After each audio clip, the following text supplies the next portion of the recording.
बिस्मिल्लाहिर्रहमानिर्रहीम, अस्सलाम वालेकुम। आपको याद होगा कि कुछ अर्सा पहले हमने लाहौर एयरपोर्ट पर एक वीडियो रिकॉर्ड की थी जिसमें हमने ये दिखाया था कि कुछ नवाबजादों को प्रोटोकॉल देने की वजह से इमिग्रेशन की लाइनों में खवातीन को, बुजुर्गों को, फैमिलीज को किस तरह से घंटों घंटों जलील होना पड़ता है। और वो नवाबजादे के जिनके लिए पहले से प्रोटोकॉल का एहतमाम होता है, कुछ काउंटर्स उनके लिए मुख्तस किए हुए होते हैं, वहां उनका पासपोर्ट पेश किया जाता है, उस पर स्टैंप लगती है और वो चंद सेकंड में इमिग्रेशन काउंटर से गुजर जाते हैं। लेकिन उनके इस प्रोटोकॉल की सजा भुगतनी पड़ती है आम पाकिस्तानियों को, बैरून मुल्क से आए हुए ओवरसीज पाकिस्तानियों को, और वो कई कई घंटे लाइनों में जलील होते हैं इमिग्रेशन काउंटर से पहले। दिसंबर में मैं यूरोप से आ रहा था वापसी पर कि जब मैंने ये मनाजिर देखे और मैंने आपको दिखाया कि इमिग्रेशन काउंटर से बहुत पहले नहीं, जहाज के दरवाजों से लाइनें लगना शुरू हो जाती हैं और कई घंटे गुजर जाते हैं आपको इमिग्रेशन काउंटर तक पहुंचते हुए। लेकिन साथ ही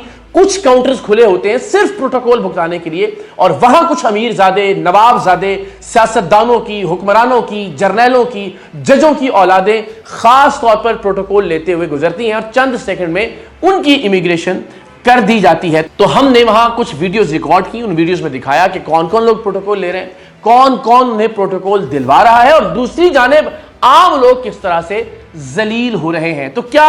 उस वीडियो के बाद कुछ फर्क पड़ा या नहीं? अब आम दिनों में क्या सूरत हाल है ये तो मैं नहीं जानता, लेकिन गुज़श्ता रोज मैं फिर बरतानिया और यूरोप से वापस आया हक खतीब फ्रॉडिये के हवाले से एक आगही मुहिम को मुकम्मल करने के बाद। तो गुज़श्ता रोज जब मैं लाहौर एयरपोर्ट पर पहुंचा तो मेरी आंखों ने वो मनाजिर देखे कि जिन पर मैं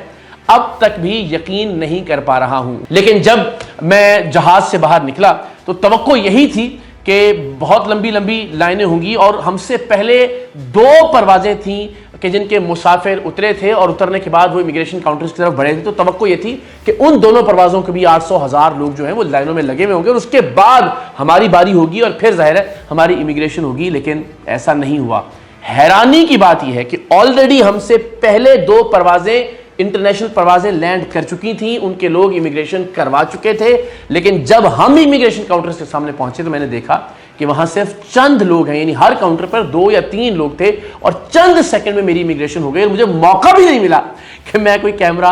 ऑन करता या कोई रिकॉर्डिंग करता। तो जब मैं इमिग्रेशन के बाद सामान लेने वाली बेल्ट पर पहुंचा तो मुझे ख्याल आया कि यार जहां हम खामियां दिखाते हैं वहां यह दिखाना भी जरूरी है कि तमाम इमिग्रेशन काउंटर्स चल रहे थे और कम से कम हमारी परवाज समेत 3 इंटरनेशनल परवाजें थी कि जिनसे मुसाफिर उतरे और शायद चंद मिनट के अंदर उनकी इमिग्रेशन हो गई। तो फिर मैंने सामान के बेल्ट पर खड़े होकर एक वीडियो रिकॉर्ड की, वो मैं आपको दिखाता हूं। इस वीडियो में जरा आप मुलाहिजा कीजिए कि आप देख सकते हैं कि यहां जो सामान की 3 या 4 बेल्ट्स हैं उनके ऊपर मुसाफिर ही मुसाफिर हैं, यानी अभी सामान भी आना शुरू नहीं हुआ बेल्ट्स पर और इन तमाम मुसाफिरों की इमिग्रेशन हो गई है। यानी मुसाफिर भी जहाज से निकले और सामान भी जहाज से निकाला गया। तो यानी उतनी देर में कि जब सामान बेल्ट तक नहीं पहुंचा, मुसाफिर सारे के सारे इमिग्रेशन काउंटर से बेल्ट्स तक पहुंच गए। तो ये बड़ी खुशाइंद बात थी। तो फिर मैंने बेल्ट से खड़े होकर यही आप दोबारा देखिए यहाँ मुसाफिर नजर आ रहे हैं और दूसरी जानिब जो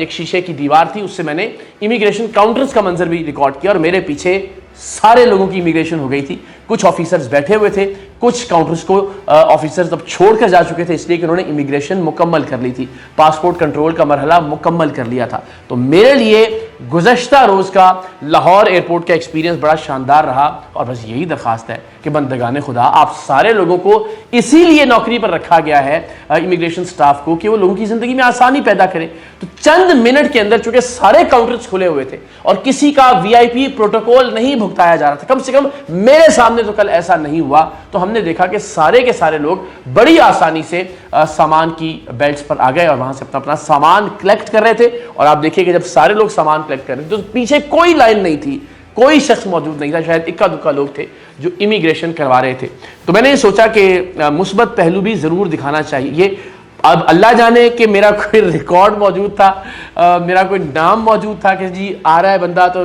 देख लें, जरा इंतजाम अच्छे कर लें, या आम दिनों में भी ऐसा ही होता है। अगर नहीं भी होता तो मेरी दरख्वास्त होगी इमिग्रेशन हुकाम से, इमिग्रेशन स्टाफ से कि हमारे दिल में आपके लिए प्यार और इज्जत बढ़ती है, جب آپ ہمارے لیے آسانی پیدا کرتے ہیں، جب آپ کسی کو بھی کسی دوسرے پر اس وجہ سے ترجیح نہیں دیتے کہ وہ نواب زادہ ہے، اس نے فون کروا رکھا ہے، وہ FIA کے کسی افسر کا بیٹا ہے، وہ کسی جج جرنیل کا بیٹا ہے، اگر آپ میرٹ پر یہ کام کرتے ہیں تو یقیناً آپ ہمارا احترام بھی پاتے ہیں، ہماری عزت بھی پاتے ہیں، اور وہاں تمام لوگ بہت ہی ہنسی خوشی، بہت ہی پازیٹیولی، تو جتنے لوگ پاکستان آئے ہوں گے پہلا اچھا مثبت امیج انہیں ملا ہوگا پاکستان کا کہ وہ آئے، آگے 3 4 5 لوگ تھے، امیگریشن ہوئی، سامان کے بیلٹ پر آئے، سامان ریسیو کیا اور الٹیمیٹلی خوشی خوشی اپنے گھروں کو چلے گئے۔ تو سب مل کر اگر اپنا اپنا رول پلے کریں، اور سب سے بڑھ کر یہ کہ ایئرپورٹ تو وہ جگہ ہے کہ جہاں پہلا تاثر قائم کرنا ہے اس ملک کے بارے میں یا اس قوم کے بارے میں کسی بھی شخص نے، تو یہیں اگر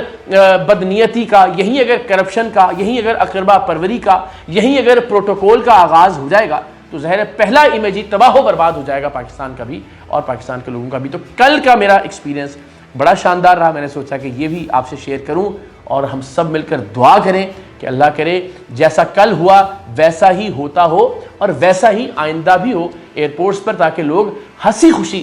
پاکستان آئیں، پاکستان آتے ہوئے ان کی اولادیں گھبرائیں نہ کہ وہاں جائیں گے تو ذلیل و خوار ہونا پڑے گا۔ اللہ تعالیٰ ہم سب کو اس ملک اور اس قوم کی خدمت کی توفیق عطا فرمائے۔ پاکستان زندہ باد۔